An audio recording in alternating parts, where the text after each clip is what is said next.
Okay, એટલે આપણે પાંચમા ચેપ્ટરનું હવે બીજો વિડીયો ચાલુ કરીએ છીએ. એટલે અત્યાર સુધી આપણે એક ચલ અને સુરેખ સમીકરણની વાત કરીએ. હવે દ્વિચલની વાત આવે છે. એટલે દ્વિચલ એટલે બે ચલ જેમાં હોય. એટલે મેં પહેલાં કીધું હતું કે ખાલી અત્યાર સુધી આપણે 4x પ્લસ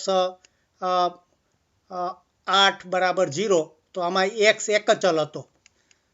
પણ એને બદલે જો હું આવી રીતે લખું કે 4x વત્તા 2y પ્લસ 8 બરાબર 0, જો આવું હોય તો આમાં બે ચલ આવ્યા, આ એક્સ અને વાય બે ચલ છે, એટલે આને દ્વિચલ થયું. તો આજે આપણે આ દ્વિચલ સમીકરણ છે એની વાત કરશું.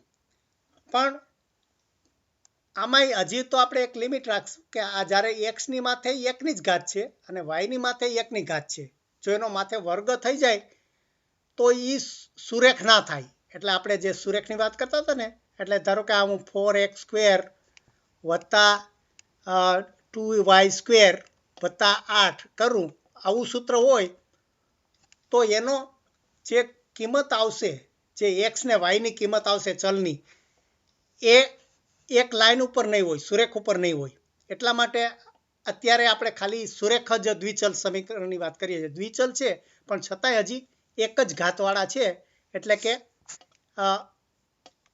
એને સુરેખ કેવી રીતે થશે એ પણ આપણે જોઈશું.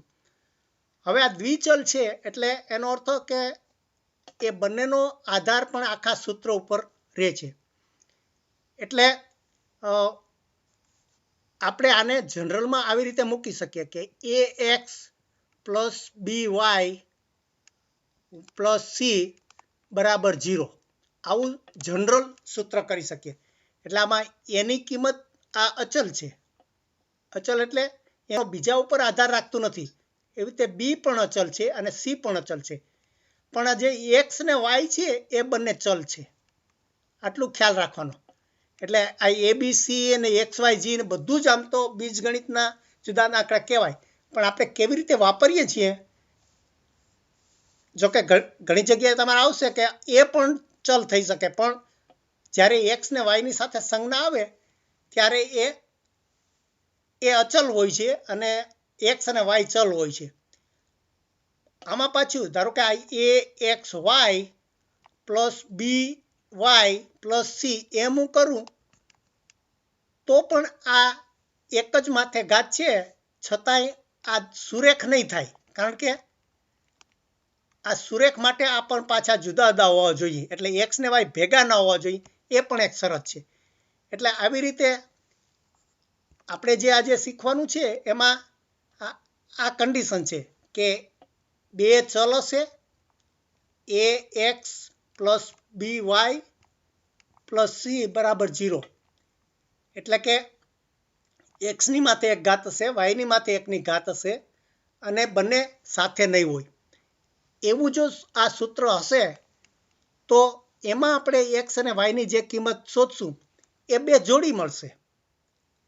એટલે અત્યાર સુધી આપણે અનન્ય એટલે કે એક જ જવાબ મળતો હતો.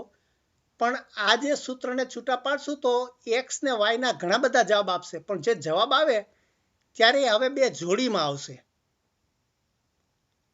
એ જોડી પાછી બદલશે નહીં, એ આપણે જોઈએ કેવી રીતે આવશે. કે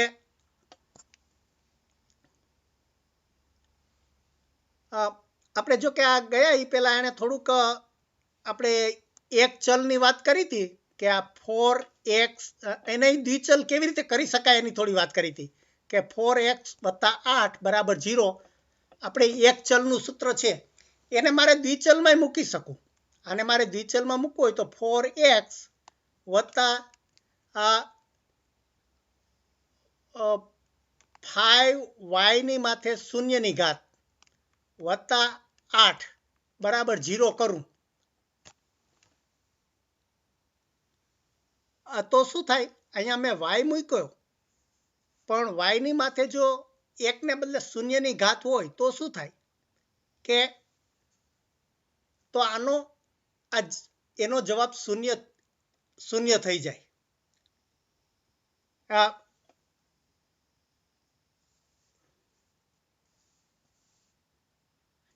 એનો આ 5y0 શૂન્ય છે મૂકે, પણ આપણે મૂકી શકીએ.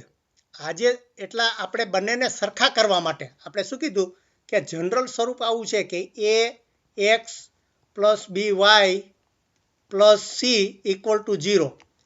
એટલે આ વાય છે એને જો આપણે ઉપયોગ કરવો હોય તો આ 4x પ્લસ આ બીની જગ્યાએ 5 મૂકવું અને વાયની જગ્યાએ વાયની માથે શૂન્યની ઘાત પણ મૂકી શકું. આપણે કીધું ને કે ઘાત ઉપર ગમે તે શૂન્યથી માંડીને ગમે તે ઘાત હોઈ શકે. એટલે ધારો કે હું એકને બદલે શૂન્યની ઘાત મૂકું તો આખી રકમ ઉડી જાય. પણ આપણે આને સાથે એ બેયનો પેટર્ન મેળવવા માટે સરખામણી મેળવવા માટે આપણે મૂકી શકીએ. આ મૂકીએ એને કારણે કોઈ એની કિંમત બદલતી નથી. આ બંને સૂત્રમાં એનો શૂન્ય થઈ જાય એટલે ઓટોમેટિક જે સમીકરણ હોય એ જવાબ સાચો જ રહે. એટલું ખાલી અહીંયા વધારામાં આ આપણને કહે છે કે તમે આ એક ચલ હોય એને તમે દ્વિચલ પણ કરી શકો. એટલે આવી રીતે વાયની માથે શૂન્ય મૂકીએ અને ઉમેરી શકો. કારણ કે એનો ઘણી વખત આપણે ઉપયોગ શીખશું. પછી આવશે કે ભાઈ તમારે જરૂર પડે ભલે ના હોય તો એને બદલે તમારે કંઈક ખાનું એનું રાખવું પડે. અને આ બીજી આપણે કન્ડિશનો એ મૂકી છે કે આ બધા એ બી સી બધા જે કે ડી જે બધા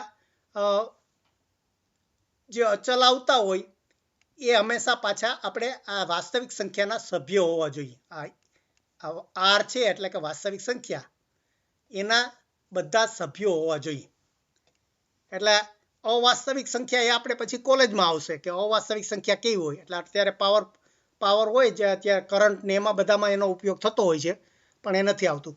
ને એવી રીતે આ ચલમાં પણ અત્યારે આપણે જે શીખીએ છીએ એ ખાલી 1 ને 2 ચલ જ. પણ ધારો કે તમે એન્જિનિયર થાઓ પાવર એન્જિનિયર થાઓ તો તારે ઘણી બધી લાઈનો આવતી હોય કે આ નેટવર્ક હોય ટ્રાન્સમિશન લાઈનો આવતી હોય એમાં પાવરમાં એનો વોલ્ટેજ હોય એના કરંટ હોય બધા જુદા જુદા કેટલાય વોલ્ટેજ ને કરંટ આવતા હોય. પણ જેટલો પાવર જનરેટ થાય એટલો જ પાવર વપરાઈ જવો જોઈએ. એ જે સમીકરણ થાય એ સમીકરણને આધારે આપણે હજારો ચલની પણ વ્યાખ્યા શીખવી પડે. પછી એના પણ સૂત્રો આવે. પણ અત્યારે આપણે 2 જ ચલ હોય એની ખાલી વાત કરીએ છીએ. એટલે હવે આ ઘણી વખત એક્સ અને વાય 2 છે તો એકબીજાને કેન્સલ ના કરી નાખે એ માટે પણ થોડી આ શરત મૂકી છે કે આપણે જનરલ સૂત્ર આવું મૂક્યું કે x plus b y plus C બરાબર 0 છે. તો આપણે જો વાયને અને એક્સને રાખવા જ હોય કે કેન્સલ ના થઈ જાય અથવા તો તમે આમ કે ખાલી આમ જ કરો કે એક્સ પ્લસ વાય બરાબર 0 હોય. પણ આપણે કીધું ને કે એક્સ ને વાયની ગમે તે કિંમત હોય તો તમે આ એક્સની કિંમત 5 ધારી લ્યો. એ એક્સ બરાબર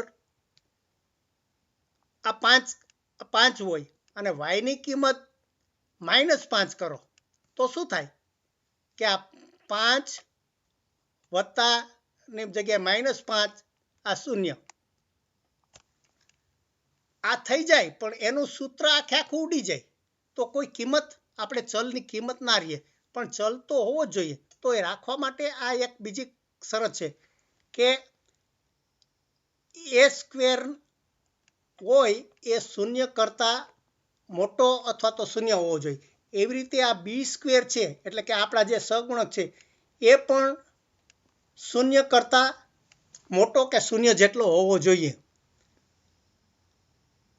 અને પછી જો એ બંનેનો સરવાળો કરીએ એ સ્ક્વેર આના કરતાં જો આના આપણે આ એ સ્ક્વેર વત્તા બી સ્ક્વેર કરીએ તો શું થાય તો એ પણ 0 કરતાં કે મોટા હોય. તો અહીંયા જો એને નોંધમાં લખ્યું છે કે એ સ્ક્વેર 0 કરતાં મોટો હોય બી સ્ક્વેર 0 અથવા 0 જેટલો મોટો હોય તો આ એ સ્ક્વેર પ્લસ બી સ્ક્વેર મેના કરતા. અને જો સરખો અથવા મોટો હોય અથવા તો આને આપણે સરખો કરીએ કે એ સ્ક્વેર પ્લસ બી સ્ક્વેર બરાબર 0 કરી નાખીએ તો શું થઈ જાય તો એ 0 થઈ જાય અને બી એ 0 થઈ જાય. કારણ કે તમે અહીંયા 0 કરવું હોય તો આની કિંમત એટલા માટે કહે છે કે જો આ 0 ના થાય તો જ આપણે આ સૂત્ર રહીએ. નહીં તો સૂત્ર આખું જતું રહીએ. આ થોડું જો કે એણે સમજાવ્યું, બહુ વધારે ડિટેલમાં નથી લીધું, ખાલી સૂત્ર જ મૂકી દીધું છે. પણ એટલે એ એમ કહેવા માગે છે કે જ્યારે આપણે આવું સૂત્ર મૂકીએ કે એક્સ વત્તા બી વાય પ્લસ સી બરાબર 0, આવું સમીકરણ, આ એક્સ ને વાય આપણે બે રાખવા જ હોય ચરણ, તો એવી રીતે આપણે શરત મૂકવી પડે કે એ સ્ક્વેર પ્લસ બી સ્ક્વેર છે એ શૂન્ય ના હોવું જોઈએ. આ બે જો શૂન્ય થઈ જાય તો આ સૂત્રમાંથી એક્સ કે વાય જતો રહે, પણ આપણે રાખવો છે, જતો નથી રહેવો. તો આ શરત મૂકવી પડે કે આ એના જે બીજા સહગુણક છે એનો વર્ગનો સરવાળો શૂન્ય ના થવો જોઈએ. એટલે ધારો કે -5 હોય ને એનો વર્ગ કરો તોય 25 થાય, અને +5 હોય એનો વર્ગ કરો તોય પણ 25 થાય. એટલા માટે આ જો વર્ગ આના લીધા છે કે જેથી આપણે માઇનસ પ્લસ કેન્સલ ના થઈ જાય. એ બધું ડિટેલમાં નથી સમજાવ્યું, પણ ખાલી એને એટલા માટે આ શરતમાં ખાલી લખી નાખ્યું છે કે ભાઈ તમારે આ શરત મૂકવી પડે કે જો આ સૂત્ર x plus b y plus C બરાબર 0 કરવું હોય તો એ સ્ક્વેર પ્લસ બી સ્ક્વેરનો જે બેયનો વર્ગ થાય શૂન્ય ના થવો જોઈએ. બસ એટલું એણે વધારાનું કર્યું છે. હવે આપણે એને આ નક્કી કર્યું કે ભાઈ આ એક દ્વિચલ સમીકરણ છે અને એની માથે એકની જ ઘાત છે, તો એના હવે જવાબ કેવી રીતે શોધવા? હવે આ ઉદાહરણ એકમાં લીધું કે નીચેના સમીકરણ પૈકી દ્વિચલ સુરેખ સમીકરણ જે જણાવો અને તેને પ્રમાણિત સ્વરૂપમાં લખો. પ્રમાણિત સ્વરૂપ એટલે આને પ્રમાણિત સ્વરૂપ કહે કે તમે આ જે સંખ્યા આ જે 4x આ જે પેલો દાખલો છે પ્લસ 7y બરાબર 5 છે, એને મારે પ્રમાણિત કરવું હોય તો કે આ બાજુ બધું પેલી બાજુ જમણી બાજુ શૂન્ય રહેવું જોઈએ. તો આને હું આમ લખું કે 4x પ્લસ 7y માઇનસ 5 બરાબર 0. આ કરું તો પ્રમાણિત થઈ ગયું. તો શું થાય, મારે ax plus by plus C બરાબર 0 કહેવાય પ્રમાણિત સ્વરૂપ. એટલે કે એની કિંમત 4 થાય, બીની કિંમત 7 થાય, સીની કિંમત -5 થાય. એટલે આ બધાને આપણે આ જે સ્વરૂપ છે એમાં મૂકવાનું, એને પ્રમાણિત કહેવાય. એટલે આવી રીતે તમને આ બધી જુદા જુદા દાખલા આપ્યા છે અને ડાબીથી જમણી બાજુ લઈ જઈને તમારે ગોઠવવાના છે. એટલે એને પ્રમાણિત સ્વરૂપમાં મૂકવાની વાત કરે છે. પછી આ બધા ઉદાહરણ પહેલામાં તમને પ્રેક્ટિસ કરાવે છે કે ભાઈ એને કેવી રીતે ફેરવવા. હવે આપણે આ બેને વાત આવે છે કે આ દ્વિચલ હોય કે બે સંખ્યા હોય કે x પ્લસ વાય બરાબર 6, આવું એક સમીકરણ થયું. હવે એમાં આપણે x ને y ની જો કિંમત મૂકીએ, ધારો કે x ની કિંમત આપણે x બરાબર 2 ધારીએ તો શું થાય, 2 + y બરાબર 6. તો y ની કિંમત શું થાય, y બરાબર 6 - 2 બરાબર 4. એટલે y ની કિંમત 4 થઈ. પણ હવે ધારો કે હું x ની કિંમત, અમારું સૂત્ર એ જ છે x પ્લસ વાય બરાબર 6 છે. હવે x ની કિંમત હું 3 ધારું કે x બરાબર જો હું 3 ધારું તો શું થાય, તો કે 3 + y બરાબર 6 હોય તો શું થાય કે y બરાબર 6 - 3, તો y બરાબર 3 થયા. તો જો આ કિંમત બદલી ગઈ. મેં અહીંયા આ x બરાબર 2 ધાર્યા હતા તો y ની કિંમત 4 આવી. અહીંયા મેં x બરાબર 3 ધાર્યા તો y ની કિંમત 3 આવી. તો આ શું થયું, એનો અર્થ કે હવે જે આપણને જવાબ મળે છે અનન્ય એક જ જવાબ મળે છે એવું નહીં, પણ એક જોડી મળે છે. એટલે આ 2 ને 4 ની જોડી થઈ, x ને y છે, આ જે x ને y ની જોડી છે એનો એક જવાબ. જો x 2 લઉં તો y ની કિંમત 4 આવે. અહીંયા બીજી જોડી આ x ને y ની જોડી કેવી થઈ, આ x ને y ની જોડી, તો કે x હું 3 લઉં તો y 3 આવે. એટલે આવી રીતે આના પણ ઘણા બધા જવાબ આવે, એક જ જવાબ ના આવે. આ જે સૂત્ર છે x પ્લસ વાય બરાબર 6 છે એના ઘણા બધા જવાબ આવે. હવે x ની કિંમત હું ખાલી 1 લઉં x બરાબર 1 લઉં તો શું થાય? તો 1 + y બરાબર 6, તો y ની કિંમત 6 - 1 બરાબર 5 આવે. તો આ 1 અને 5 ની જોડી થઈ. તો આવી રીતે અનંત જોડી થાય. એટલે એ x ને y ની કિંમત બદલતી રહે. તમે બીજું કેના ઉપર છે એના પર આધાર રાખો. હવે એને આપણે જો આ જોડીને ગ્રાફ ઉપર દોરીએ, આપણે જે પેલા શીખાતા કે x ને y કોઓર્ડિનેટનું જે ગયા સૂત્રમાં શીખાતા, એનો જો ઉપયોગ કરી અને જો આ બધા જ આપણે જો એના ઉપર દોરીએ, એટલે આ x ની 2-3 કિંમત લઈએ તો આપણને 2-3 y ની કિંમત મળે. એ બધા જ બિંદુઓ કેવી રીતે દર્શાવવા એ આપણે આગળ શીખાતા.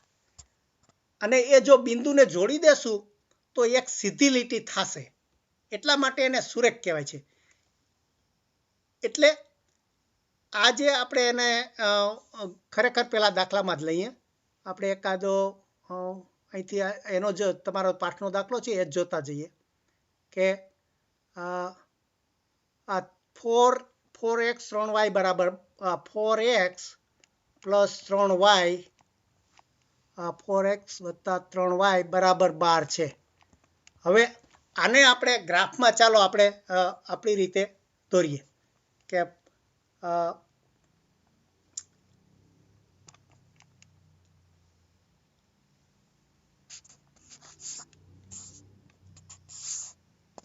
અહીંયા હું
ઓકે, એટલે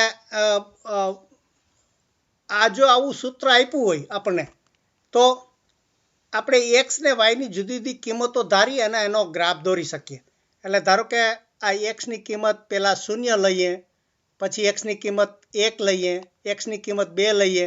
આવી રીતે આપણે જુદી જુદી જો કિંમતો લઈએ તો જો આણે અહીંયા આ દાખલો ઉકેલો છે કે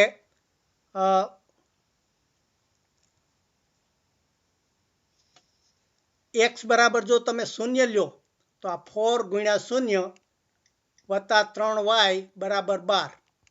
તો શું થાય? આ 0 થઈ જાય તો 3 બરાબર 12 થાય, y બરાબર 12 થાય. તો y ની કિંમત 12/3 એટલે 4 થાય.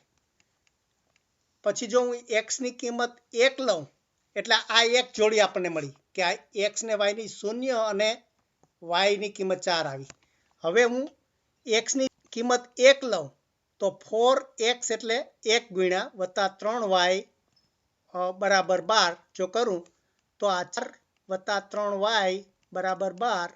તો આ 3y બરાબર 12/4 એટલે આ થાય. ને પછી આ y બરાબર 3/3 એટલે 1 થાય. એટલે આ બીજી જોડી મળી કે x અને y એની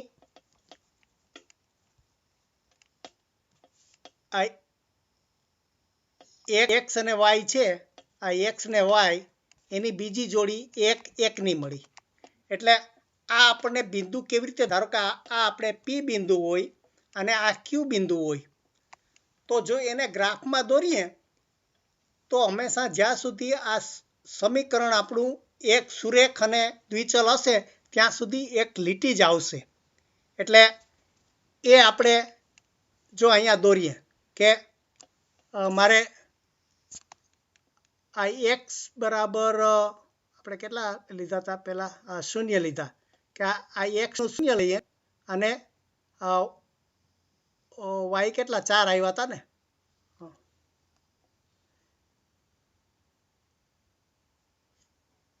મને લાગે જો પ્રોગ્રામ છે એમાં કદાચ બતાવશે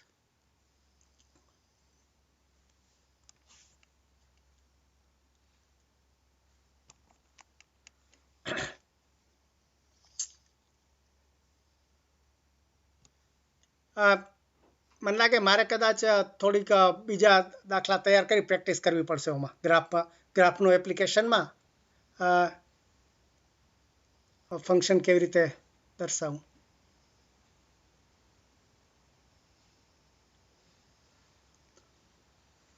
ઓકે આમાં આ જે પોઈન્ટ છે એટલે આ 0 અને પેલું 4 આવ્યું હતું 1 ને 4 ને બીજો શું જવાબ આવ્યો હતો આપણે અને 1 લીધું હતું ત્યારે પહેલાનું 1 આવ્યું હતું બરાબર ને એટલે આ જો એ બિંદુ છે 0 અને 4 આપણે x ને 0 લીધું ત્યારે y ની કિંમત 4 આવી હતી પછી x ની કિંમત 1 લીધી તો આ 4 આવ્યું એટલે અને આને જો હું આ જોડી દઉં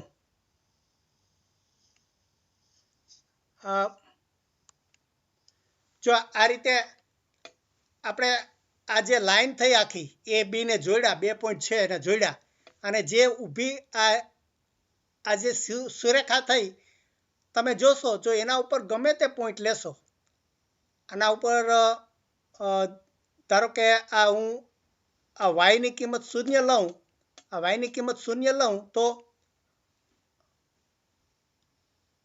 એટલે આના ઉપર આ લાઈન ઉપર જો ગમે તે એક બિંદુ લઉં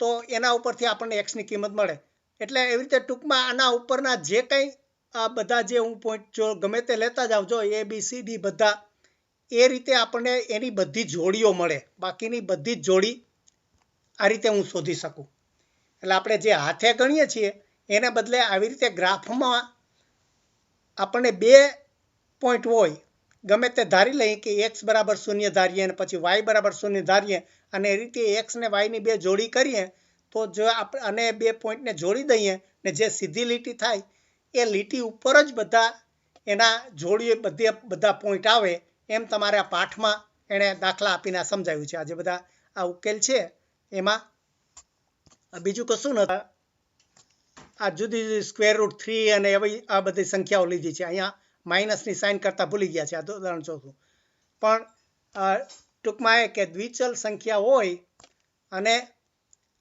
આ જો એનો આ 5.4 માં એનો ગ્રાફ દોરવાનું બતાવે છે કે તમને આવી રીતે x અને y ની જોડી બધી આપી છે એને તમે જોડી દો એટલે તમારે ટૂંકમાં ઓછામાં ઓછા 2 જોડી જોઈએ એટલે એક વખત x તમે 0 લ્યો અને બીજી વખત y 0 લ્યો તો એ આવી શકે અને ઘણી વખત એ લાઈન જો